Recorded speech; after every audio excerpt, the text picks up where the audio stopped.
Today, I want to talk about Gen X versus today's students and specifically what's actually changed. As I've stated before, I was born Generation X, which means I grew up pretty much unsupervised. I was mildly feral and I was hydrated almost exclusively by a garden hose or with Kool Aid. The computer was a brand new thing when it hit the high school, and they were the original Apples with the green screen and they used floppy disks. I'm not talking about the ones with the hard plastic shell. They were actually floppy. They bent. You weren't supposed to bend them, by the way.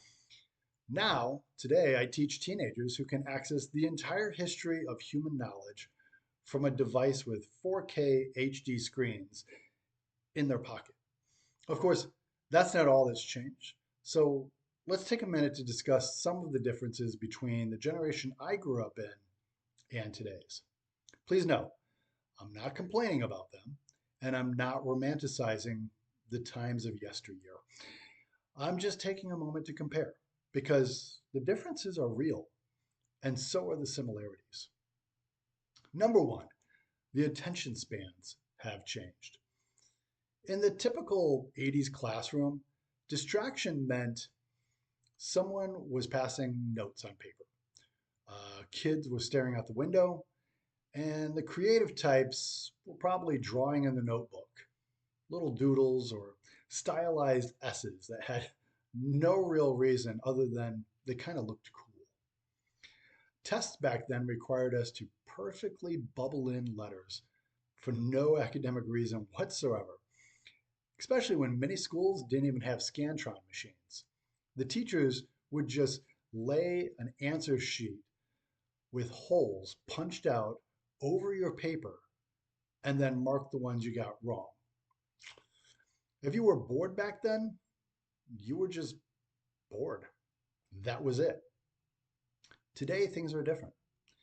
When a student gets bored for all of 6 seconds, their brain starts whispering to them, hey, there are like 4 billion videos on TikTok right now.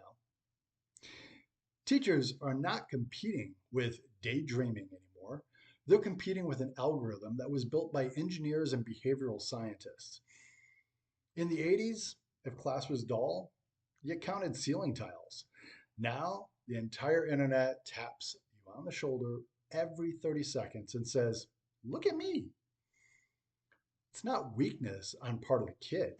That's the environment acting against their best interest and against their success. Number two, independence has changed. In the days of Gen X, independence was honestly much more aggressive. We walked home alone. We let ourselves in the door to a house that nobody else was home. We made food that probably should not have been legally considered food. Like, I literally remember eating Chef Boyardee straight out of the can, not even bothering to heat it up. Or we microwaved plain white bread with a slice of Kraft singles in the middle. Like I said, we were feral.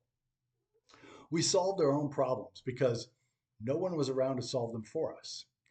And if you forgot to do your homework, that was between you and your consciousness. Today's kids are more monitored than we were. They're on tracking apps, so their parents can find them and their location with the push of a button. Students' grades are updated in real time, so parents, students, administrators, they all know who's doing the work and who's failing, at least whatever the last test or quiz grade. Parents even get notified instantly with what's happening in many schools. And I don't mean just like newsletters, but much more. For instance, I marked a kid absent from one of my classes the other day, and they were just out of the room using the bathroom. Cool, no problem. But 30 seconds later, as the class was just starting, the kid came in with their phone in hand and said, Mr. Cass, my mom was texting me about being marked absent in your class. I just stepped out for a second Can you fix that for me, please? The difference I'm trying to explain is that we of the Gen X had freedom, whereas today the kids have oversight. And here's the twist: sometimes that oversight limits the very independence that we claim they lack. People don't develop decision making skills when someone corrects every misstep before it lands. Number three, people's resilience has changed. Now, this is where I've heard a lot of people get kind of loud. They say things like, kids today aren't tough enough, they have thin skin, or they can't deal with real life. Well, maybe that's true, but let's take a second to unpack that. In the 80s, our embarrassment had a smaller audience. If you tripped in the hallway, 10 people saw it. Today, it's filmed, it's shared, it's replayed, it's commented on, and it's archived. The Gen X people developed a private, they had small social circles.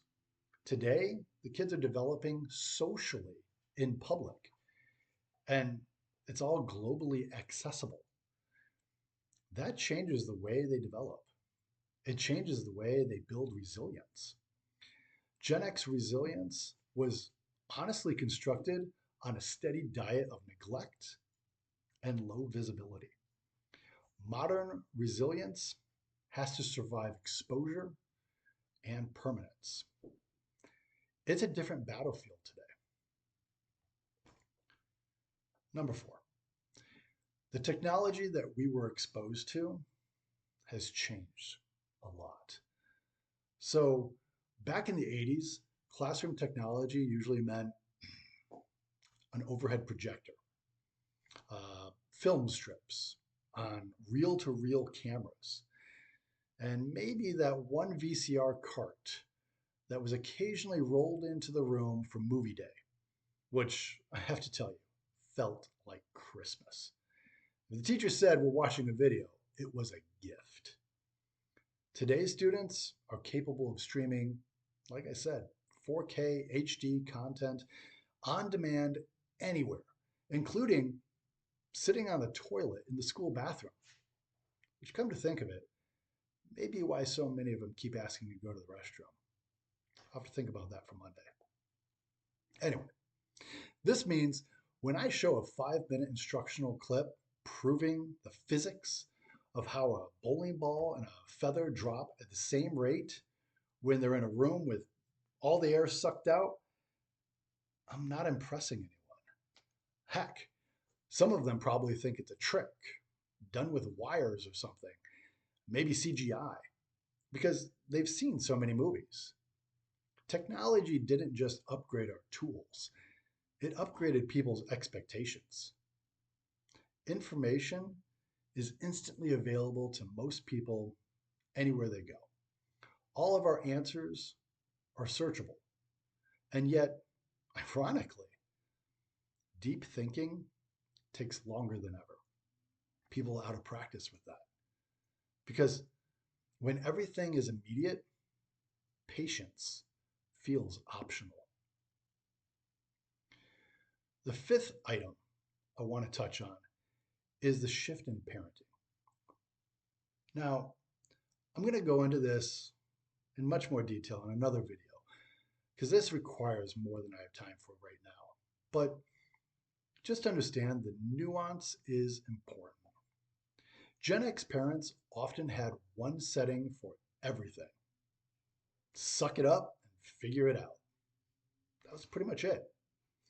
Today's parents are much more involved. They're more protective. They're much more communicative than ours were. And sometimes that can be a beautiful thing. Sometimes it's overwhelming. Consider this. 40 years ago, if you failed a test, you might have to explain it at dinner. Or in a lot of cases, no one in your house knew how your grades were going until the report card came out. And that was by mail, snail mail, not electronic. Today, grade notifications hit your parent's phone before the student even gets off the bus, sometimes before the student has even reached lunch. Parents can email teachers immediately. They have answers to why their children's grade is low before the student has even had time to process what's happened. And many of those parents are already texting their kid asking why they didn't do better. This increased involvement means an increase in pressure. Students today don't just answer to themselves, they have to answer to a whole network. Now, bear with me for a second because I want to look inside the classrooms of then versus now. I'll start by painting a picture. The scene I'm reliving in my head is from a common 1988 classroom. As you walk in, you see a teacher standing at a board. There's yellowish white chalk dust everywhere because blackboards were the only thing we had. Maybe they came in the color green, but that was it. Occasionally, there would be an overhead projector with a bulb capable of burning your retinas out if you looked directly into it. And it would be shining an image of some plastic sheet with whatever the teacher wrote on it on a pull down screen somewhere behind her or him. There were 30 students in the class, and they all had textbooks open on their desk. Their silence meant compliance. Questions were few and far between, and mental health wasn't discussed ever. If you struggled, you did so quietly. Administrators focused on discipline, handing out after school detentions and Saturday detentions for 4 hours from 8 to noon. Admittedly, I sat through a couple of those. Nobody skipped them because they knew things would only get worse. If we had a drill, it might have been a fire drill or a tornado drill. My favorite, the nuclear fallout drill. The last two, tornado drills and nuclear fallout drills, they usually meant that you were kneeling, right, on hard tile floors, probably underneath your desk or with that very same textbook I mentioned, now covering your head. That's what was supposed to protect you. The rule of the day was the basic standards. Data was a report card or a teacher's penciled in book that they kept to themselves. And that was it. Now, today, in most 2026 American classrooms, we see whiteboards with expo markers and a lot of times interactive screens. The students all have laptops or tablets, a one-to-one device given to them by the school, and they're completing cloud-based assignments. There's real-time grade tracking, and students get instant feedback on each individual problem they do. So they know what they typed is either right or wrong before they can even move on to the next one. There's cybersecurity training and active shooter drills, sometimes even bomb drills in schools. Students are offered mental health check ins, and most of them are managing their social media identities. Teachers work on managing instruction, differentiating between students' capabilities, behavior analytics, parent communications, testing metrics, individual education plans, 504s, and a multitude of digital platforms and apps just to be able to teach. Administrators are analyzing data dashboards, performance growth curves, compliance metrics, community optics, as they are compared to other schools in the local area, as well as the rest of the entire state. I'm going to talk about principles in another video as well. But the fact is, the volume of variables everyone is working with has multiplied exponentially. That's the real shift, the complexity. And it's brought more than a few concerns. Everyone's attention is fragmented. The independence we used to have is now structured. The students' resilience is on public display. The technology is constantly on, and in most cases, it's required just to succeed. Parenting for some is immediately, and the pressure is higher for everyone in the building. Students feel it, teachers feel it, administrators feel it. Even with all of that, here's the part that matters. Today's students are not worse. They're adapting to a faster world. Gen X wasn't tougher because we were superior. We were tougher because we were less observed. That's the difference. As someone who now stands at the board instead of sitting at one of those desks, I'll tell you what I see. There's a kid who still wants to belong, and more importantly, wants to succeed.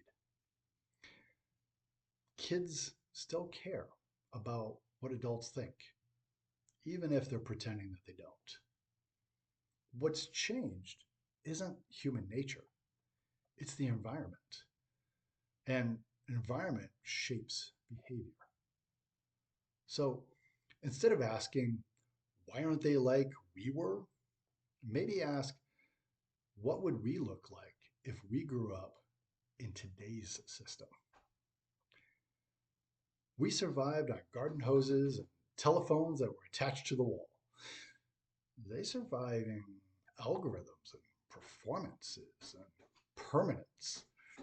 They are different in the challenges that they are facing, but they're the same when it comes to the need for steady adults. And that might be the one thing that hasn't changed at all. Welcome to the conversation.